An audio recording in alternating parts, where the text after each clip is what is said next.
माहवारी से कुछ दिन पहले भूरे रंग का डिस्चार्ज आना, माहवारी से 10 दिन पहले हल्के ब्राउन रंग की स्पॉटिंग होना बहुत सारी फीमेल्स में ये कॉमन हो गया है। क्या आपको भी पीरियड से 10 दिन पहले थोड़ी सी स्पॉटिंग या पीरियड से पहले 2 दिन जो है वो ब्राउन रंग का डिस्चार्ज आता है? तो ये वीडियो आपके लिए है।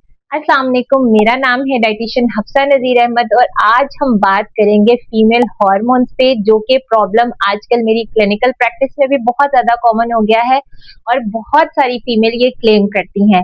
आखिर ये ब्राउन रंग का डिस्चार्ज क्यों आता है और इसके साथ साथ जो सबसे बड़े 3 प्रॉब्लम फीमेल्स में आ रही हैं कि जिनके साथ ये प्रॉब्लम होता है, यानी कि पीरियड से पहले ही हल्की हल्की ब्राउन स्पॉटिंग होना शुरू हो जाना या पीरियड के बाद थोड़े दिन तक ब्राउन स्पॉटिंग का कंटिन्यू रहना, इसके साथ बहुत ज्यादा मूड स्विंग्स होना, डिप्रेशन होना, एंजाइटी होना, पीएमएस के सिम्टम्स होना, यानी कि बॉडी में ब्लॉटिंग हो जाती है, पानी जमा हो जाता है, इसके साथ साथ वेट बढ़ना शुरू हो जाता है। और सबसे जो बुरी चीज होती है वो ये कि जब पीरियड स्टार्ट होती है और पहले 2 दिन बिल्कुल भी नींद ही नहीं आती, बॉडी में बेचैनी लगी रहती है, हाथ पांव जलते हैं। तो ये वीडियो में मैं आपको इसके बारे में तमाम इंफॉर्मेशन देने लगी हूँ। वीडियो को एंड तक आपने लाजमी देखना है।